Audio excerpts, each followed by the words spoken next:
Hello.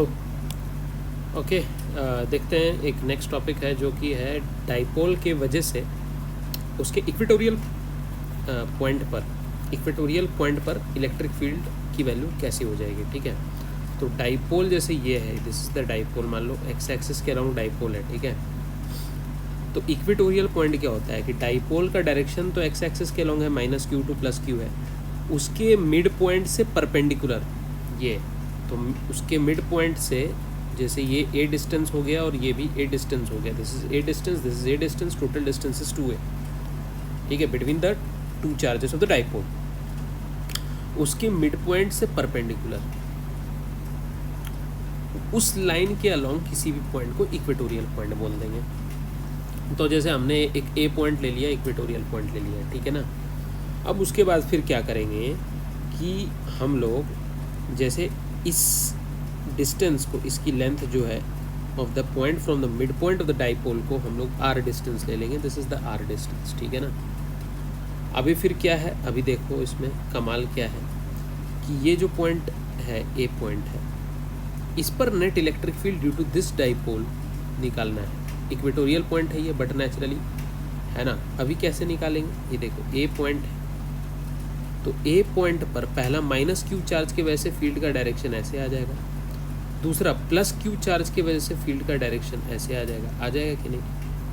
एक e direction ऐसे और एक e डायरेक्शन ऐसे। e की मैग्नीट्यूड बहुत ईजी, आराम से लिख सकते हैं कि kq/√a² + r² का होल स्क्वायर। क्यों? बिकॉज सी, ये ट्राइंगल देखिए, दो ट्राइंगल्स बन रहे हैं इसमें, एक तो r डिस्टेंस, ठीक है, एक तो r डिस्टेंस ये वाला, एक a डिस्टेंस ये है, दूसरा a डिस्टेंस ये है, तो दो ट्राइंगल ये वाला बन गया। अब दोनों सेम ही टाइप का कॉन्ग्रुएंट ट्राइंगल्स हैं, तो ये एंगल को थीटा ले लो और इस एंगल को भी थीटा ले लो, दोनों कॉन्ग्रुएंट ही है, इसलिए जो इधर थीटा उधर भी वही थीटा। ठीक है, अभी इसको अगर तुम लोगे, ये ट्राइंगल को ऐसे मान लो, ये थीटा है, ये a डिस्टेंस है, ये r डिस्टेंस है, तो but naturally r² + a² under root हुआ कि नहीं, तो ये इसीलिए ये वही है। तो kq/ ये distance and kq/r² this distance square and kq/ this distance square, तो ये लिख दिया हम लोगों ने kq/a² + r²। ये e का मैग्नीट्यूड है दोनों केस में, एक -q चार्ज की वजह से जो इलेक्ट्रिक फील्ड है वो भी, +q चार्ज की वजह से जो इलेक्ट्रिक फील्ड है वो भी। -q की वजह से डायरेक्शन ऐसे है, +q वाले की वजह से डायरेक्शन ऐसा है। अब कुछ नहीं करना, इसको इसके रेक्टेंगुलर कंपोनेंट्स में तोड़ दो। तो पहले इसको तोड़ोगे तो ये इधर e sin थीटा आ जाएगा, इधर e cos थीटा आ जाएगा। इसको तोड़ोगे तो इधर e cos थीटा आ जाएगा, इधर e sin थीटा आ जाएगा। क्यों आएगा भाई, ये देखो मैंने बताया ना कि ये ट्राइंगल लिया था तो ये भी थीटा और ये भी थीटा कॉन्ग्रुएंट ट्राइंगल्स, अगर इसको थीटा लोगे तो इसको भी थीटा मानोगे। तो अगर ये मान लो लाइन हॉरिजॉन्टल है, ये इधर है, तो अगर ये थीटा है तो ये भी थीटा हो जाएगा करस्पॉन्डिंग एंगल्स, और ये लाइन है और ये लाइन है, अगर ये थीटा है तो ये भी थीटा हो जाएगा, अल्टरनेट इंटीरियर एंगल्स। ठीक है, तो अब देखो ये एक ई इधर एक ई इधर, इसको तोड़ दिया तो e cos थीटा इधर और e cos थीटा इधर, e sin थीटा इधर, e sin थीटा इधर, ये e sin थीटा वाला कंपोनेंट एक दूसरे को कैंसिल आउट कर देगा और बच जाएगा e cos theta plus e cos theta, मतलब 2e cos थीटा बच जाएगा। ठीक है, तो नेट फील्ड आ जाएगा 2e cos theta. cos theta कितना है, बेस बाय हाइपोटेन्यूज, तो a/√a² + r²। तो net electric field 2e cos theta आ जाएगा। e की वैल्यू है kq/r² + a², cos थीटा की वैल्यू है a/√r² + a²। इसको अगर आप थोड़ा सा बस अरेंज करोगे, k को इधर रख दो, q × 2a, देखो q × 2a की वैल्यू क्या आती है, यही तो डाइपोल का मैग्नीट्यूड है ना। डाइपोल का मैग्नीट्यूड क्या है, डाइपोल का magnitude is q, one of the charges in the distance between them which is 2a। So q × 2a is the dipole magnitude. तो q × 2a को डाइपोल के बराबर ले लिया, की वैल्यू लिख दी, फिर kp/r² + a² इधर है और r² + a² का अंडर रूट इधर है, तो r² + a² whole to the power 3/2 आ जाएगा। अभी दूसरा कंडीशन कि अगर ये जो लेंथ है, this r distance is much greater than this dipole distance, तो r² + a² को हम लोग क्या लिख सकते हैं, r² के बराबर, इसलिए r² + a² whole to the power 3/2 को हम लोग r³ के बराबर लिख सकते हैं। तो ये नियरली kp/r³ आ जाएगा ई नेट का वैल्यू। अब दूसरी बात, इसका डायरेक्शन कैसे होगा, डायरेक्शन को कैसे बताएंगे, देखो हम क्लियर देख सकते हैं कि नेट इलेक्ट्रिक फील्ड का डायरेक्शन इधर है और डाइपोल का डायरेक्शन इधर था। सो हम बता सकते हैं that the direction of E net is opposite to the direction of the dipole. हम क्लियर कट बोल सकते हैं कि नहीं, direction of electric field in case of equatorial point is always opposite to the direction of dipole. ये चीज़ एकदम आप लोग याद कर लीजिए, the direction of electric field along the equatorial point is opposite to the direction of dipole. खत्म हो गई बात। तो डाईपोल का डायरेक्शन भैया कैसे था, ऐसे था, इलेक्ट्रिक फील्ड का डायरेक्शन उल्टा हो जाएगा।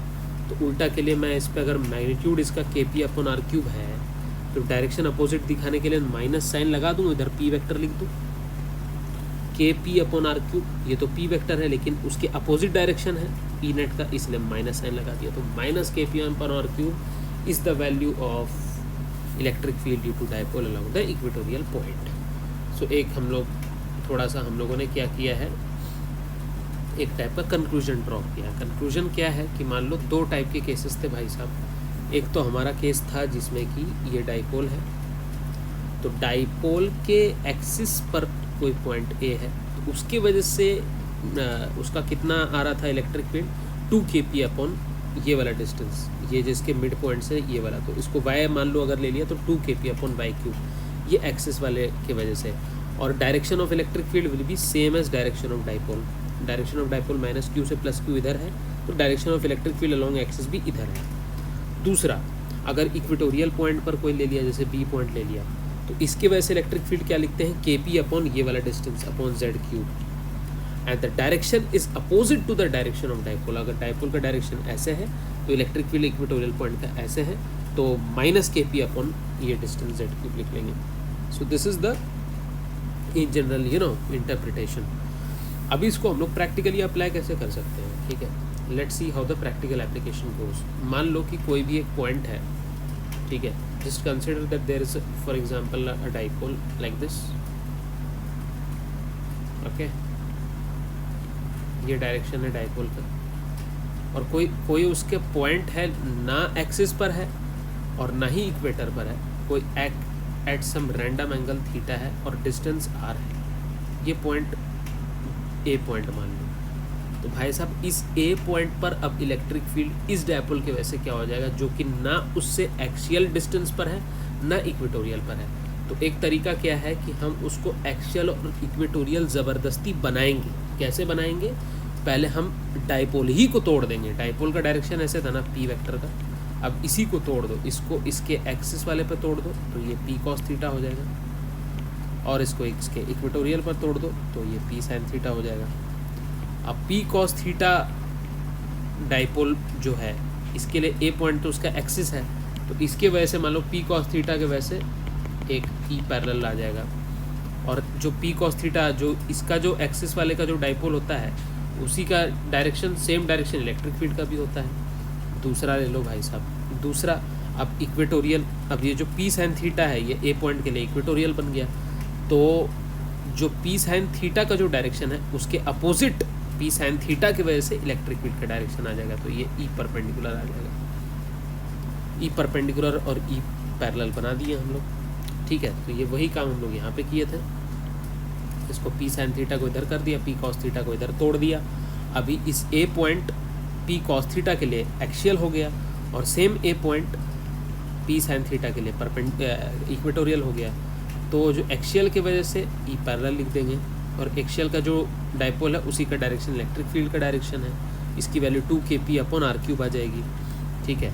अब लेकिन p की जगह p cos थीटा लग जाएगा। दूसरा, अब ये वाला जो डायपोल है p sin थीटा, इसके लिए a पॉइंट इक्वेटोरियल हो गया, तो इसका क्या हो जाएगा kp sin theta upon r³। लेकिन अब इसका डायरेक्शन कैसा हो जाएगा, क्योंकि इक्वेटोरियल का क्या डायरेक्शन होता था, अपोजिट टू द डायपोल, तो ये वाला डायपोल है इसके अपोजिट e परपेंडिकुलर आ जाएगा।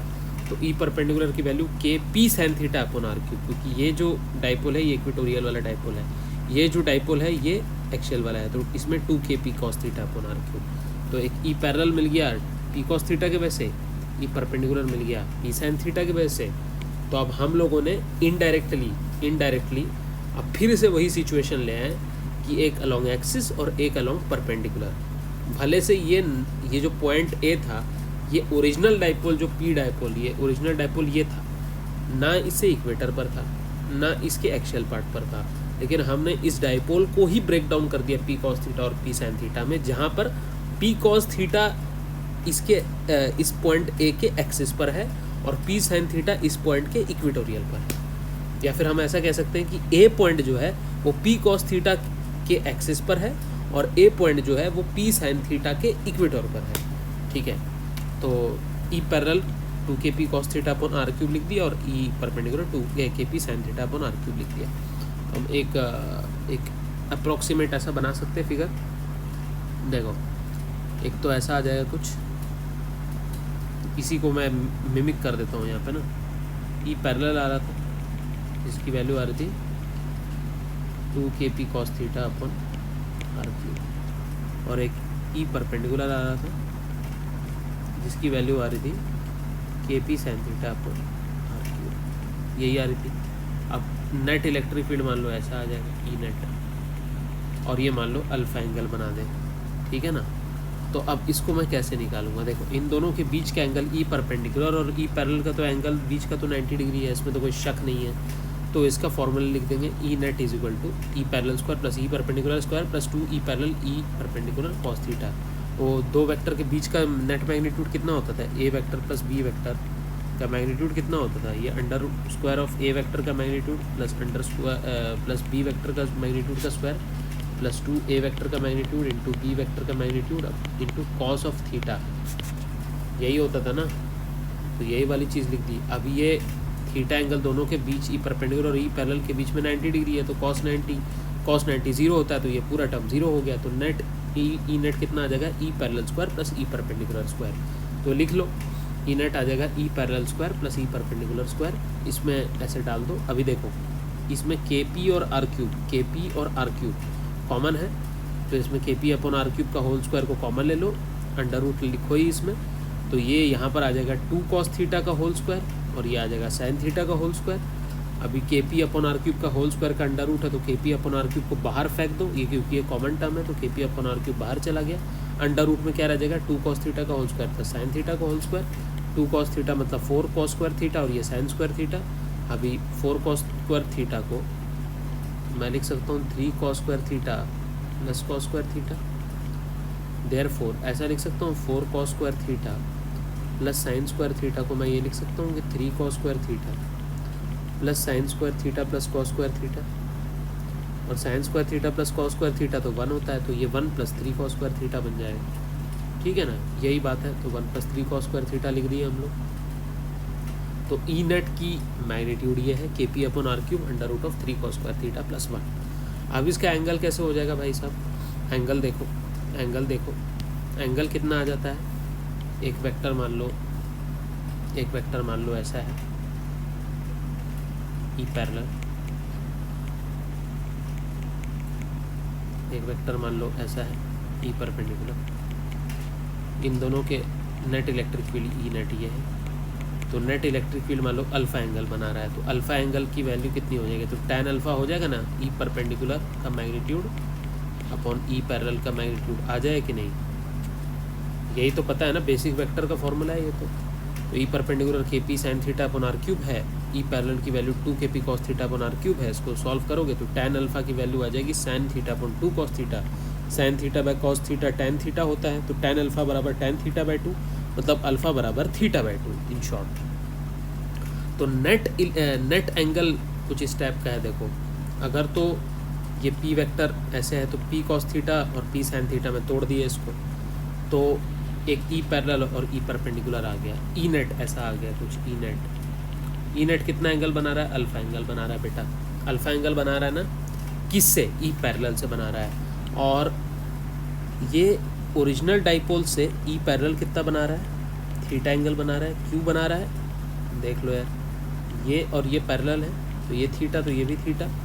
तो अगर क्या मैं ये बोल सकता हूँ कि ई नेट डाइपोल एक्सिस से, ई नेट जो है डाइपोल एक्सिस से कितना एंगल बनाएगा? टोटल एंगल कितना है? ओरिजिनल डाइपोल तो ये है ना, ओरिजिनल डाइपोल एक्सिस ये वाला है, उससे नेट एंगल कितना बना रहा है? ये थीटा प्लस अल्फा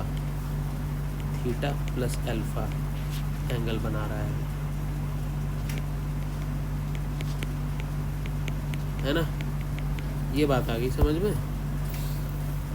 तो ये कौन सा बेसिकली किसी भी रैंडम पॉइंट पर कोई भी डायपोल है तो किसी भी डायपोल के वजह से किसी भी रैंडम पॉइंट पर इलेक्ट्रिक फील्ड की वैल्यू ऐसे आती है, ये this is the magnitude and this is the direction, ठीक है। सो ये है electric field due to dipole at any general point, ज़रूरी नहीं कि वो इक्वेटोरियल हो या फिर एक्सियल हो, ठीक है, किसी भी जनरल पॉइंट पर है तो इसके लिए ये फॉर्मूला है। और इसको भी हमने इनडायरेक्टली कैसे किया, हमने उस डायपोल को इक्वेटोरियल डायपोल और एक्सियल डायपोल में ब्रेक कर दिया, तोड़ दिया, तो वही सेम पॉइंट एक डायपोल के लिए इक्वेटोरियल बन गया और वही सेम पॉइंट एक डायपोल के लिए एक्सियल बन गया। This is how indirectly we found out net electric field due to any dipole at any point, ठीक है। So this was all about the electric field due to dipole. अब next topic will be discussing about potential due to dipole, ठीक है।